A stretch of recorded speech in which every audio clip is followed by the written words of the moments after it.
Okay, good evening. My name is Janet Meeks, and I am the education expert for the city of Delray Beach. And I've actually, thank you.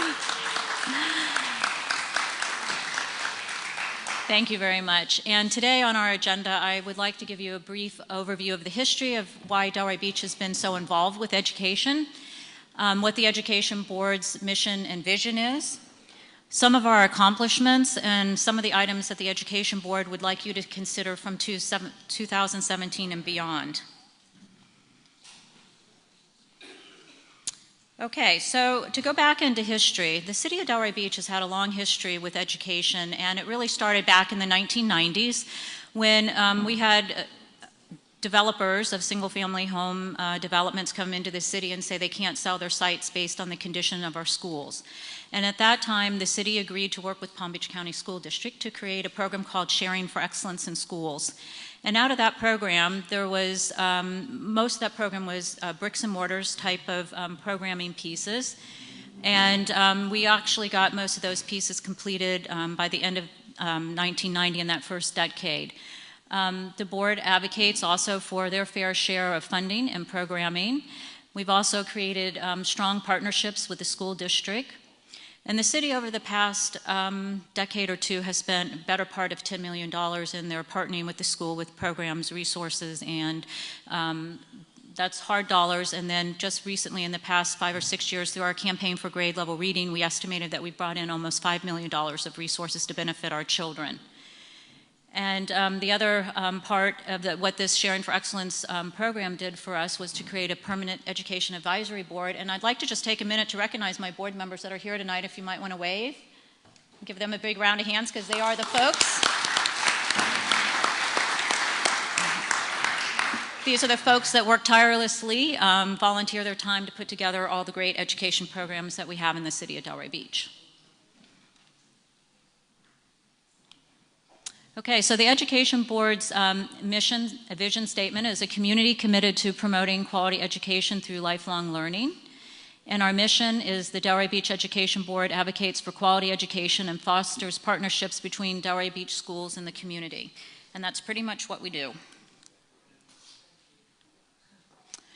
So I just wanted to go over a few of the accomplishments that we've completed over the past couple of decades, because I think what you would like to see from this is that there is nothing that's really impossible once we put our minds to it. As part of that Sharing for Excellence in Schools program, part of the issues were at that time was that where SD Spady is located was in a neighborhood that was pretty much run down. There was a lot of crime. The school was not open to an arterial street, so it felt unsafe. So the city worked with the school district to actually relocate the bus loop, and we also relocated all the families along Lake Ida Road and relocated them so we could open up that vista into the school. We also were instrumental at the time, back in the 1990s, some of you may remember some of the big issues that were going on at the time as we were trying to integrate our schools. So we had busing issues, we had overcrowded issues, and also Palm Beach County School District was focusing on schools out west because that's where all the development was coming to at this point in time, and they were really ignoring coastal schools. So some of the initiatives at that time were finding schools where children of all different economic walks of life would be willing to go to, and so we actually moved Carver Middle School out to its existing site. We also got the construction of Murakami and Banyan Creek Elementary School to help reduce overcrowding. And one of our big initiatives back in the early 2000s was actually the relocation of Atlantic High School. That was about a 5-year process for the city. We started in 2000 with Palm Beach County School District looking at that particular initiative. And I think this is a great where the governments work together. We worked with also relocating a whole subdivision in front of that school without going through eminent domain. The reason for moving the school is at the old site there was a lot of flooding, and per state statutes they would not allow us to demolish the entire site. They would have made us keep certain buildings, which really would not have created a state-of-the-art facility for our students. So we worked with the district for that relocation plan, and part of that we swapped some land, and we actually were able to get the Seacrest soccer field out of that, and actually Bexley Park was part of that subdivision, was part of that whole negotiation piece. Some of the awareness programs, we've always had a struggle in Delray Beach with the image of our schools, so part of the charge of the Delray Beach Education Board is to create positive messaging for our schools. So over time, we created such programs as the School Showcase of the Arts, where we promoted our schools in downtown. We created a business program called Pencil, which is public education needs civic involvement in learning. We've been involved in Walk a Child to School Day for safety and bike ped awareness. We just recently, in the past 4 years, have implemented Delray Reads Day, which I hear repeatedly as the best day of the whole entire year, where people get to go into the schools and read to the children. And then one of our big initiatives to help raise money and awareness as part of education was the creation of the Delray Beach pop-up book, which is now probably almost 10 years old. I can't believe it. Part of our advocacy programs with Palm Beach County School District is, again, to provide opportunities, a variety of opportunities for our students, which is the School of the Arts. We're right now in the process of continuing to advocate with our principal at Plumosa School of the Arts to get the middle school component. We were able to connect a dance program at Carver Middle School, and of course our most famous program is our criminal justice program, which has worked through the police department with Atlantic High School students.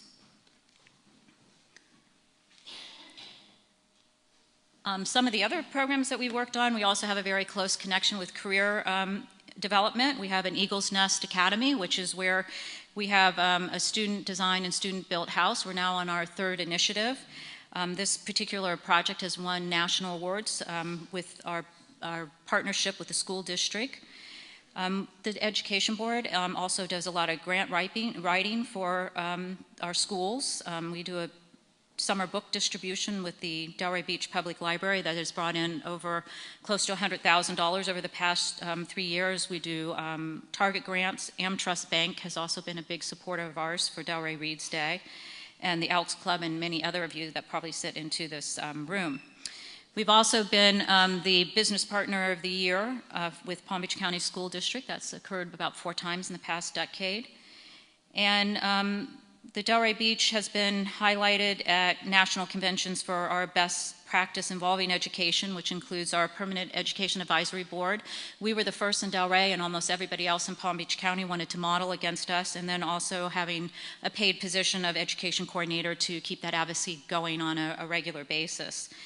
The Education Board just recently finished their 3-year strategic plan, which is what I'm going to be talking to you about, some of their visioning of where they see education going over the next decade. And then in 2012, we were actually the finalists for the All-America City Award for our work on how well we could mobilize our community around the campaign for grade level reading. And if many of you don't know what that is, but they asked us to look at attendance, summer learning slide, and kindergarten readiness, and if we could get those all working in the same direction, we would be able to change the outcome on 3rd grade reading proficiency, which many of you know is the critical year for children. You learn to read until 3rd grade, and then you're reading to learn after that time frame. So I just wanted to spend just a couple minutes on the campaign for grade level reading because it's a data-driven program. Just to give you an idea what our demographics are within our target area, we really were working with kindergarten through 3rd grades. What we found at the time in our community was that 81% of our children did not have access to summer learning. 45% did not read on grade level by 3rd grade. 36% were not ready for kindergarten, and we had major attendance issues. On top of that, that number increased to 70% for children who attended one of our 4 Title I schools, and 66% of the kids live at or below poverty level. So the city of Delray Beach in 2012 said we can do better with our collaborative partners, and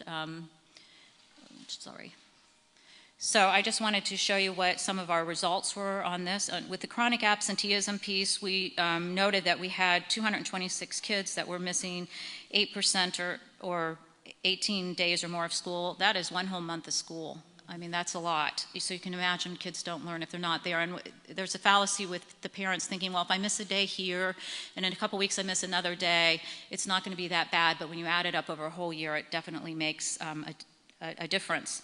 So our goal and our plan was to reduce chronic absenteeism by 2.5% over 5 years, and we actually had a reduction in 3.7%, which is hopefully going to continue and will increase our third grade reading proficiency grades. I'm sorry, that number was for chronic absenteeism. The emerging pattern, which was the larger group of students, which were 569 students, which were missing 10 to 17 days of school.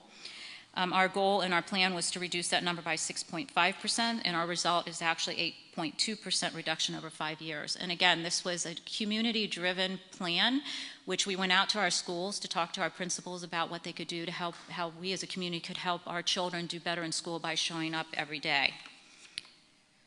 So this is just a trend line showing you while our numbers went up and down over those 5 years, the general trend is that we've seen a reduction, which is fantastic. Another big program that we worked on was to STEM Summer Learning slide, was to increase our academic offerings at summer camps and expand the number of students that have access to those programs.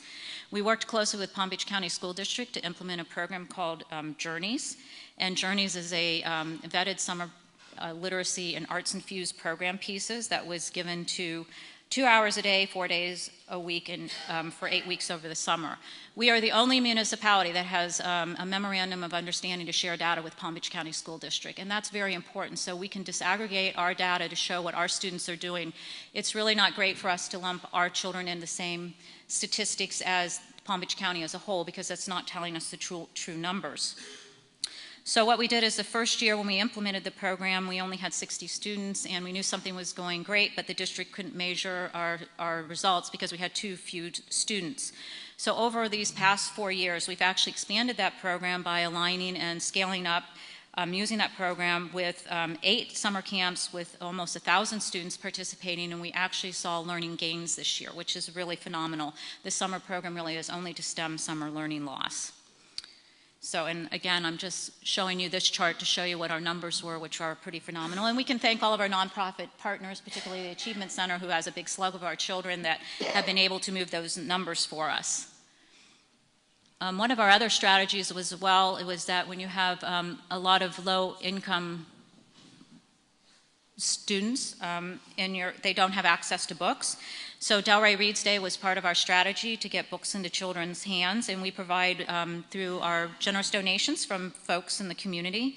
We were able to provide summer books, which are 5 books from Scholastics, and we were able the first year to give every kindergartner a set of books over the summer. And again, the Palm Beach County School District measured that we were able to stem summer learning loss. So over these past 5 years, we've actually distributed 14,075 books to over 2,815 students. So that, again, just gives you a little idea of what we've been working on and what's worked, that we have data outcome-based programming pieces. So when our education board, we worked over the summer to kind of look at maybe what might look possible for the next 10 years. So again, as you're going into your discussion in your breakout groups, I broke it up by age group for you to consider when you have your discussions. One of the things we know is that kindergarten readiness is a big piece for us. So we'd like to figure out a way to increase awareness for child development milestones. We need to increase our communication and outreach with families. We need to expand family support offerings, expand the number of students attending our free voluntary pre-kindergarten programs, and enhance park and recreation early childhood programs that we can help engage more children. K through 12, we'd like to continue to sustain our campaign for grade level reading. We'd like to keep Delray students in Delray Beach. As you know, there's a lot of competition out there, so it's very important that we have strong programs so that we can keep Delray kids here in our local community. We also will continue to try and improve the image and branding and marketing of our schools. We'd always like to advocate for the expansion of our choice programs for all Delray Beach schools, so every child has an opportunity to get into something that is relevant to them. We also would like to build a comprehensive youth facility that would include programming pieces with wealth building, mentoring, STEM, life skills, cultural arts, career development, tutoring. That has come up repeatedly all around the community, is that we need to really expand more than just the 505 Teen Center is doing, but try and increase those offerings to our students. Post-secondary. I'm sorry, I went ahead of myself. This continued under the K through 12. We want to support our nonprofit agencies providing youth services. We'd also like to increase the quality of education offerings in our summer camp and out-of-school programs. Again, expand choice programs to possibly include that middle school of the arts, medical, and other programs. And then, of course, we like to support alternative schools, charter schools, private schools, and vocational options. And I get this question a lot with everybody, like, why do we help kids in private school?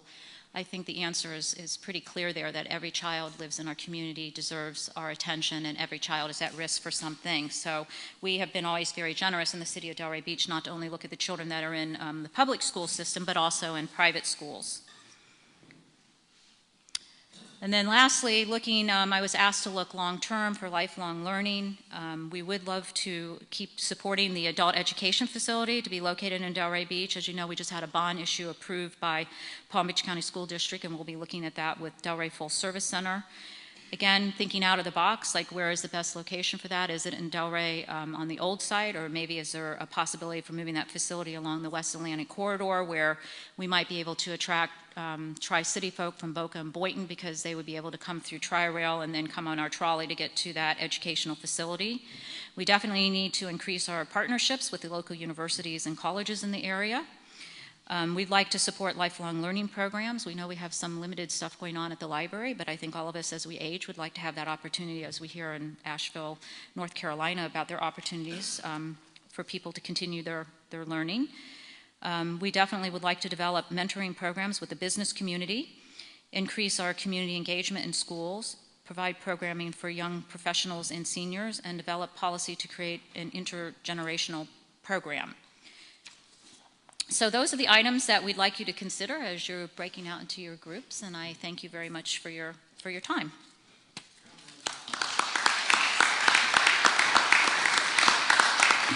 Good evening, everyone. Thanks for being here. I'm Mark Stivers with the Planning and Zoning Department. Your involvement here is important, and I'm glad you guys are all out here. One of the things you're going to hear us say over and over and over again is that even though we're looking at these elements and these different subject matters as different topics, please keep in mind that everything that we do here works together. Like the gentleman here was saying, I mean, there's education in terms of the public school, kindergarten through 12, but this element that we're working on is really going to be from early childhood up through senior education. So we want to include all of that.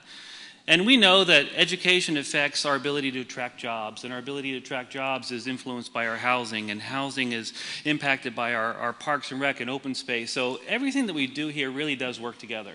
So when we get done with all the presentations and we get into the discussion part, I want you to keep that in mind. Think about how these things interrelate and how we can tie these different threads together, okay? Janet, thank you very much. Next.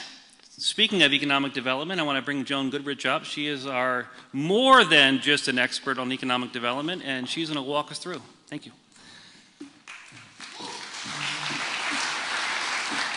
Sorry. Good evening, everyone. Joan Goodrich, Director of your Office of Economic Development. So pleased that you came out tonight to talk about these very important issues.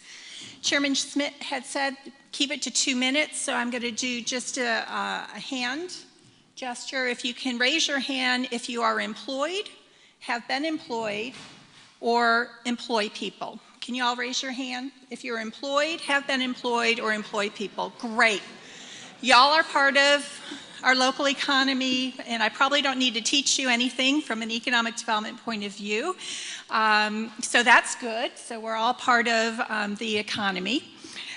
But David did say, okay, Joan, explain a little bit more before we ask these folks to really unleash their thinking and power about how we can evolve our efforts and love for our local economy. So I'd like to begin. Oh, well, how do we do this? To the right? Down? No, to the left. This sounds like one of those line dances, right? To the left, to the right.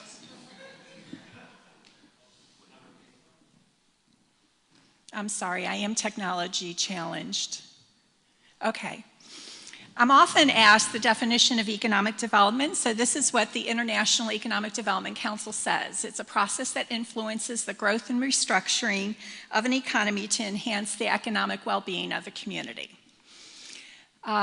These are some of our benefits, starting with new business activity. I mean, how do we grow our economy? Well, we get people to shop here, we get people to dine here. And so some of those benefits, again, when private sector makes their investment, it creates new business activity, ultimately leading to higher incomes, wealth building, tax base that will eventually lead to the investment that we make in our quality of life. So how long have we been working on our economy here in Delray Beach? Would anybody like to give me a suggestion on a number? How many years? Very good. So for 140 years, we've been growing our economy here in Delray Beach.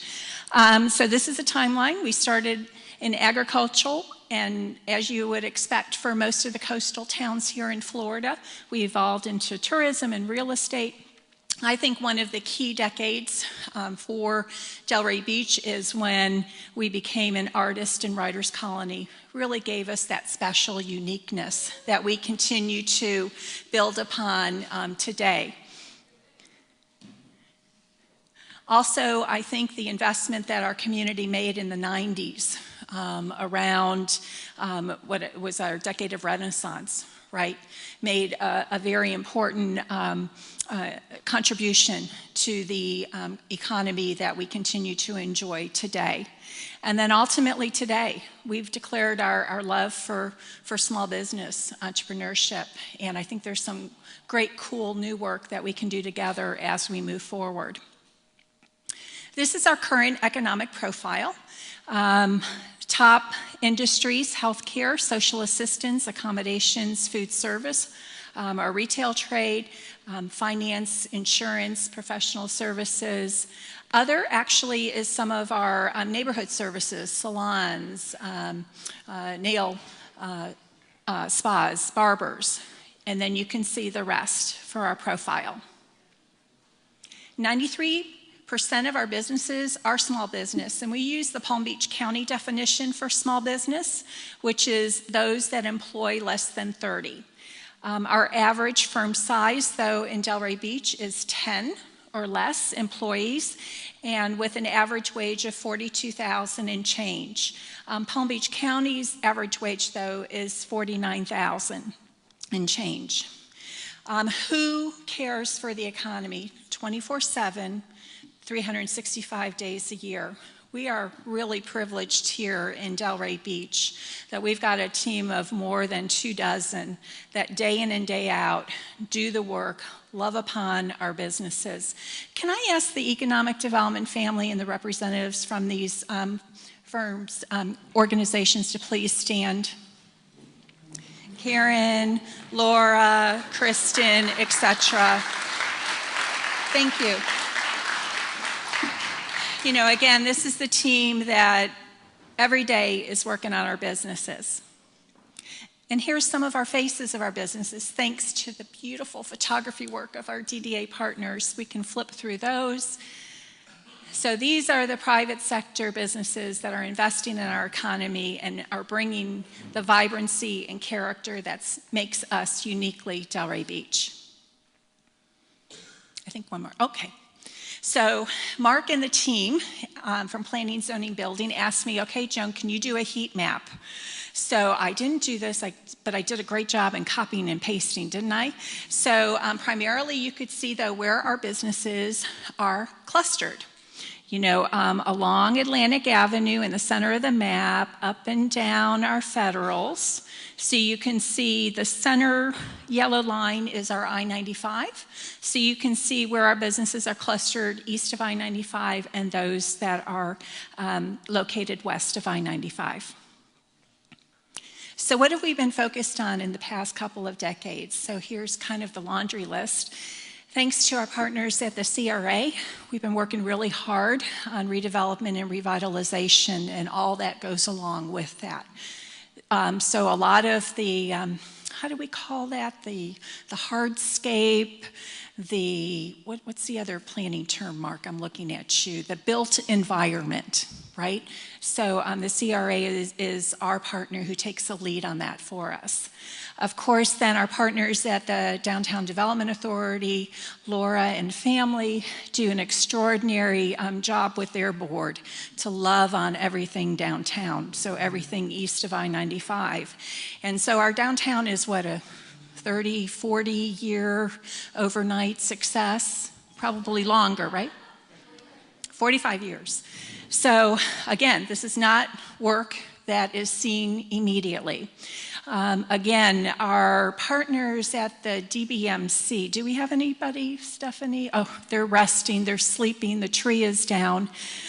So our folks at our tourism, our development, our marketing cooperative, Suzanne Fisher and her team from the Parks and Recreation Department, so we put a lot of investment and time around tourism and sports development in this community.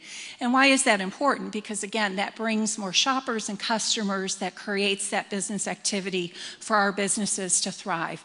Arts and culture development, again, we talked about the Decade of Excellence and the love that we've put around Old School Square, the Arts Garage, Historical Society, Spady Museum, Sandaway House, what the library does, that also creates our specialness and uniqueness in the marketplace. Oh, one of our special favorite issues here in Delray Beach are events and festivals. It is no doubt that we love our events and festivals, and we will continue to love our events and festivals, and that's why we were named the funnest small town in America. Community development, a lot of the work that our partners at the city through the Community Improvement Department, our CRA, working on our neighborhoods, that's the work that we do around community development, and that's all part of our economic development strategy. Now, most recently, in 2015, we recognized that there were some things that were happening, the ebbs and flows in our economy that we weren't really happy about. And that's where we formalized our efforts around business retention and expansion. We actually have a team in place. For those of you that Is Jamel Stewart here, our downtown manager? Anyways, he leads our team called Clean and Safe, and it's everything that we put into resources in the downtown. We've got a similar approach to business retention and expansion. We actually call it GEAR, where we grow, expand, and retain our businesses. And we've got a systematic approach in place that when we hear that a business might be at risk or that a business needs assistance, the whole family jumps in to try and make things better. And then just most recently, we were re-inspired with some of the work around what I'll call growing our own. So this is some of the great work that we can do with startups, with entrepreneurs. I see behind the fellow with the cap here at the front table, Ryan Boylston, who has been standing up on his chair going, please, let's do more for our startup ecosystem. And he actually put his money where his mouth is and put our new incubator here on Atlantic Avenue in his growing businesses. So, absolutely. So again, while we started it, hopefully y'all can come up with some great ideas on how we accelerate some of that work. So I've been doing this for 30 years, I counted. Right after kindergarten, I decided, I want to work on the economy. And I remember one of my first jobs in economic development was for another beach community just south of us, and it was all about corporations and industrial development and the built environment. Everything was a real estate play. Well, today's work in economic development, or how we love and grow our economies, is just so very different. So I just wanted to quickly go through just some of the reality changes of the 80s, 90s, and 21st century. Jobs and businesses follow people now. So we don't build an office building and hope that somebody comes. Quite frankly, it's because we've got people here, because we've got businesses that demand office space, will the office space be built? Good jobs matter. You'll hear me say this over and over. Again, we were birthed by our parents, we were educated by our parents that one day we will have a good job and move out. I have 2 children that haven't yet flown the nest, and I'm hoping, boy, I hope they get good jobs so they're not relying on my husband and I for their retirement, because we've done a bad job in planning for our own retirement. So again, good jobs matter, and the wages that go along with it. Entrepreneurship, innovation, a lot of talk in this world of economic development around it. But just here's some clarity for you. 65% of all new jobs are created by small businesses, not large corporations. 90% of the jobs that are created in our economy are from businesses that are already here or new businesses that we're starting up. So again, growing our own becomes really important if we're going to get to where we want to go with our community. Next, everything is local. Again, all of this work that we do is in our control, and we can make it so. Every economy, again, rides on the backs of our small and medium-sized businesses. There is not a corporation that's going to swoop on in here, although I will take whatever calls, and I will cite them wherever they need to go if a major corporation wants to come to town. We will welcome them. High energy workplaces also help create those new ventures. Again, what we had just pointed out with what Ryan's doing in the kitchen. K through 12, I was so excited that we were adding these new elements into our comp plan. And you just heard all the reasons why with what Janet had presented. The opportunity for us to really marry our work and our passion for education with where we want to go with the economy is so critical. It's got to be highly collaborative. The only thing I would note that is usually missing from many of our conversations, again, is we think that our kids are going to go work for somebody. I'd love to change that thinking and say if they want to have their own business, they know that that's a possibility too. So K through 12, I believe, is where tomorrow's entrepreneurs, where we're going to create them, and we need to start now. And then again, exporting is important to growth. So not only do we need to make sure that our businesses that are here local, that are serving our neighborhood needs, that we also have those businesses here in town who are exporting their products and services regionally, statewide, nationally, and worldwide. So that's where we're really going to get the benefit in creating the wealth that I think ultimately our community is really desiring. What businesses look for, really the same thing we kind of look for when we think where are we going to live. But, businesses need the talent. They need good workforce. Being close to the highway, quality of life. They've got to have a place that they can do their things. Costs are important, processes are important. So, some of the work that we can do there together as a community, I think will be really important to our future success. Now, what's currently in the comp plan? I was so pleased one of you all looked at your comp plan and said, let me look at what we did from an economic element. Again, I mentioned this is a new element. So some of our economic goals, objectives, and policies you'll actually find them in the future land use component of our comp plan, for those of you that are real studious. But I just quickly want to go through what's currently on the books so you know. We wanted, when we wrote the comp plan, we wanted to avoid strict commercial development. We wanted to retain commerce land use, so we didn't want to make sure that, commercial property, industrial property would flip for residential development. And that'll be something that you'll need to think about because there's a balancing act that's required there as land is so very precious in our 16 square miles. We sent in the comp plan, which I don't think we need, need to stay in the comp plan, but we needed an economic development study. I think that's our next step, actually, once we come up with our goals, objectives, and policies. Commercial designation west of I-95 was discouraged. So if you remember the heat map that you saw, that is why we saw the clustering of businesses. So again, what we put on the comp plan is ultimately what we're going to achieve.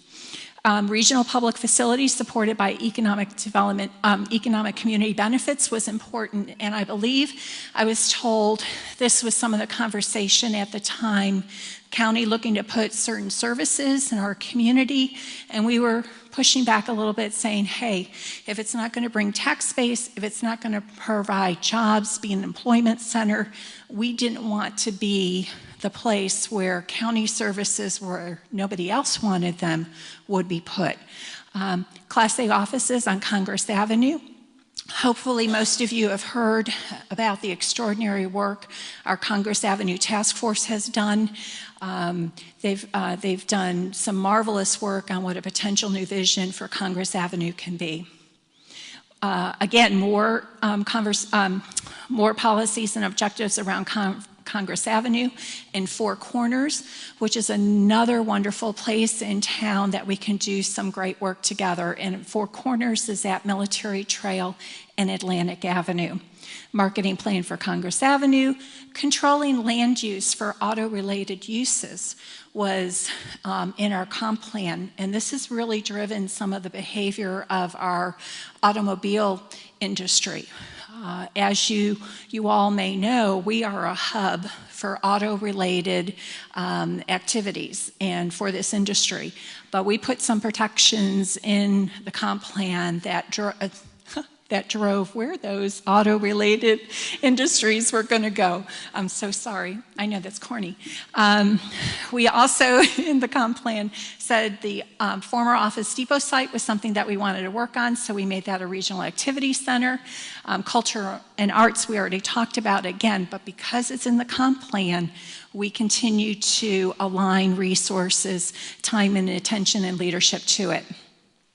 And, again, the limited commercialization of the coastal area was something also that we considered the last time that we had this conversation. How do we evolve our economic developments moving forward? Again, those four arrows at the top, I would say primarily a lot of our efforts and strategy, again, has been focused on creating new business activity and opportunities for our businesses. And though, as we look forward, there is more substantial work that I think we can do, some great new work to ensure that we create better jobs, that we see our average wages rise, that our incomes of our families also rise.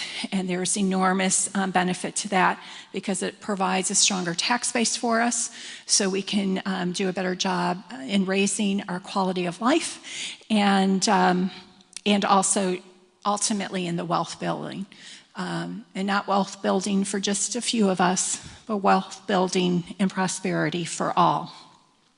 And so some of what our thinking has been, most recently, again, I mentioned growing our own, keeping it local. We think, again, there's more we've got to do to build capacity around entrepreneurship, talent, and workforce development. We should, I think, become more clear on what our targeted industries are going to be. So once again, we know how to align our talent, our resources, our leadership for what we ultimately want our Delray Beach economy to look like moving forward.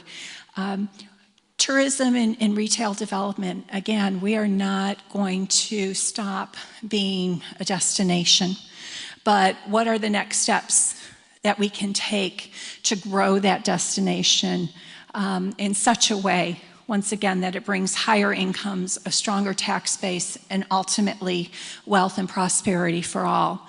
And finally, neighborhood building.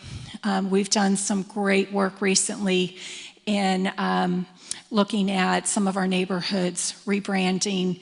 For those of you who haven't heard about our new brand for our West Atlantic area, west of Swinton, east of I-95, Lake Ida, down to Southwest 10th Street, called The Set. Our community and neighborhood leaders have done an amazing job to say this is what the future can look like. So again, how do we support that vision with the right goals, objectives, and policies moving forward?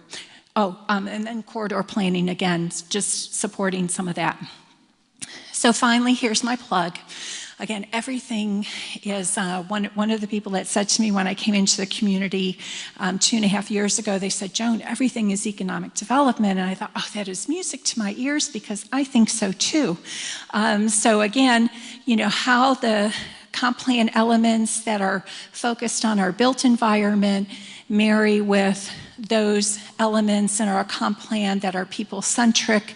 When you put those two together, that really is the sweet spot for the success in the future of our economy and how we're going to build wealth and prosperity for all moving forward. So just a few final thoughts.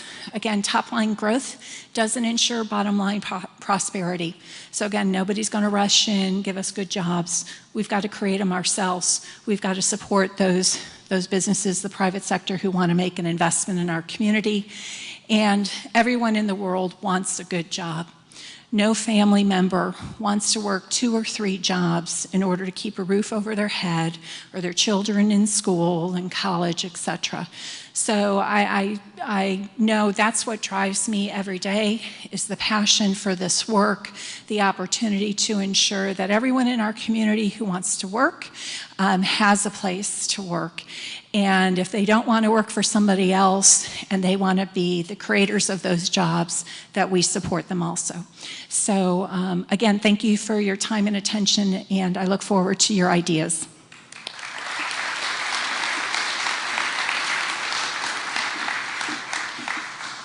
Thank you, Joan. Again, we are blessed here in this city with the amount of talent and the gifted people we have here, and it just goes on. And I encourage you to get involved, not just because we need to hear your voice, but to meet and get to know some of the people we have here in this city and some of the people driving things forward. It's just a gift.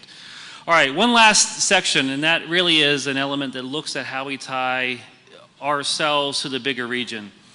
We know that no city can survive on its own, no community is completely independent. So one of the required elements in the comp plan is how we work together with other agencies, such as the Department of Transportation, the Palm Beach County School District, the county. So Sarah Post from Calvin Giordano is going to come and walk us through how we work together with all these other agencies. Sarah? Thank you. I'm Sarah Probst, as he said, from Calvin Giordano and Associates. I'm going to speak with you guys about intergovernmental coordination. And Janet and Joan did a great job of speaking about the ways that all of these things in our community are tied together. I'm just going to bring up a few additional agencies and discuss how it is that they work together. So intergovernmental coordination is actually a required component of the comprehensive plan by the state. So it's very important that communities think about that as they're moving forward with their comprehensive plan. And these are just a few of the ways that we all work together. Because no community is an island. We require transportation, grants, housing opportunities, and things like revitalization and utilities and infrastructure. Well, it's doing something. I broke it. I'll let you do this next time. You just...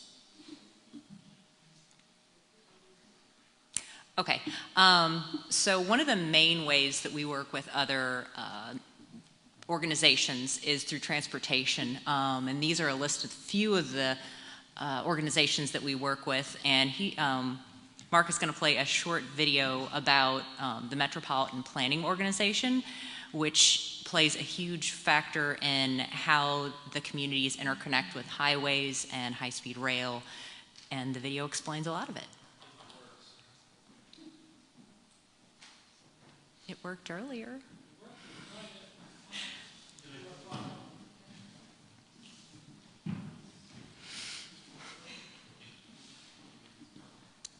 Oh, okay.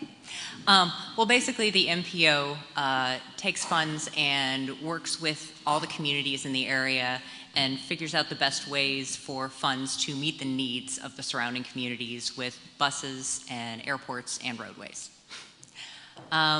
Another way that we work with other organizations is through grant funding. This is with local and national organizations such as HUD. And they help us out with really large-scale projects that we may not have the funding for. And sometimes they also help us out by giving us expertise that we may not have. We also have housing programs, and we do that some through the grant funding, but then there are other organizations such as the Delray Beach Housing Authority that we work with. Then there is environmental regulation. Some of this is state required, some of it's federal required. And we work with a lot of different organizations in order to protect our environment and meet those regulations. Utilities and infrastructure are a large one because, for one, they're very expensive, and also they cross our borders. So we work with a lot of organizations to meet those needs. Also, emergency preparedness. Sometimes we're going to need the help of local agencies, and sometimes we're going to be able to help them. And we actually have a comprehensive emergency management plan that we update annually in order to ensure that Palm Beach County and Delray Beach are working together on the same page. And then there's revitalization, and one of the main organizations within the community is the Community Redevelopment Agency, and they implement a lot of development that you may not realize, but it's throughout the community, and it helps to improve our economic prospects. So one of the things that you need to think about going forward is the ways that we are currently working with other organizations and the ways that we need to improve those.